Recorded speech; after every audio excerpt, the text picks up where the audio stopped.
بسم اللہ الرحمن الرحیم۔ السلام علیکم ورحمۃ اللہ وبرکاتہ۔ اسلامک ہسٹری چینل میں آپ سب کا خوش آمدید۔ آج میں آپ کے سامنے حضرت آدم علیہ السلام کی تخلیق سے پہلے کیا تھا اس بارے میں کچھ واقعات و حدیث پیش کرنے جا رہی ہوں، سماعت فرمائیں۔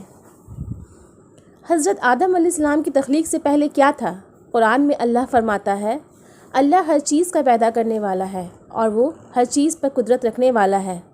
وہی ہے جس نے آسمان اور زمین کو 6 دن میں پیدا کیا، پھر عرش پر جلوہ فرما ہوا۔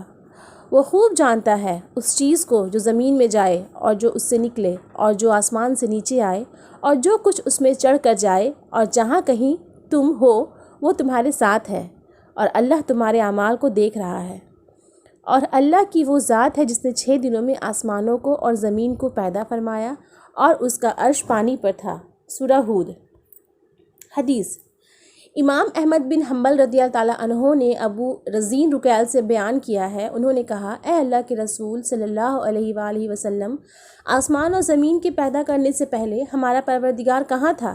آپ نے فرمایا، اما میں تھا، یعنی اللہ کے سوا کچھ بھی نہ تھا، نہ اس کے اوپر ہوا تھی اور نہ اس کے نیچے ہوا تھی، مطلب یہ کہ کچھ نہ تھا۔ پھر اس نے پانی پر اپنا عرش پیدا کیا۔ حضرت ابو ہریرہ رضی اللہ تعالیٰ عنہ سے روایت ہے کہ حضور صلی اللہ علیہ وآلہ وسلم نے میرا ہاتھ پکڑا اور فرمایا، اللہ تعالیٰ نے ہفتے کے دن مٹی کو پیدا کیا، اتوار کے دن زمین میں پہاڑ پیدا کیا، پیر کے دن درخت، منگل کے دن تکلیف، جراثیم اور بیماریاں، بدھ کے دن نور کو، جمعرات کے دن زمین میں چوپائے کو پھیلا دی، اور جمعہ کے دن عصر سے رات کے بیچ آدم علیہ السلام کو پیدا کیا۔ صحیح مسلم۔ اب آتے ہیں فرشتے اور جن کی تخلیق کی طرف، سماعت فرمائیں۔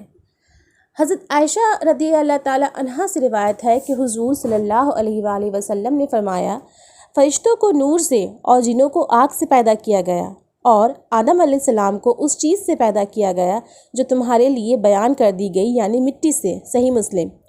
حضرت عبداللہ بن عمر اور حضرت عبداللہ بن عباس رضی اللہ تعالیٰ عنہ فرماتے ہیں، آدم علیہ السلام سے 2000 سال پہلے جنات اس زمین پر رہائش پذیر تھے۔ آہستہ آہستہ فسق و فضول میں مبتلا ہو گئے، وہ فتنہ فساد میں پڑ گئے، ناحق خون بہانے لگے۔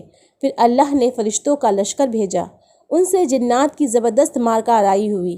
فرشتوں نے جنات کو تہس نہس کر دیا اور وہ سمندر کے جزیروں پہ پناہ لینے کو مجبور ہو گئے۔ آج کے ویڈیو میں بس اتنا ہی۔ ملتی ہوں اپنے نیکسٹ ویڈیو میں، جس میں میں آپ سبھی کو آدم علیہ السلام کی پیدائش سے متعلق کچھ حدیث و واقعات بیان فرماؤں گی۔ امید کرتی ہوں کہ آپ کو میرا یہ ویڈیو ضرور پسند آیا ہوگا۔ میرے چینل کو لائک، شیئر، کمنٹ اور سبسکرائب کرنا نہ بھولیں۔ جب تک کے لیے اللہ حافظ۔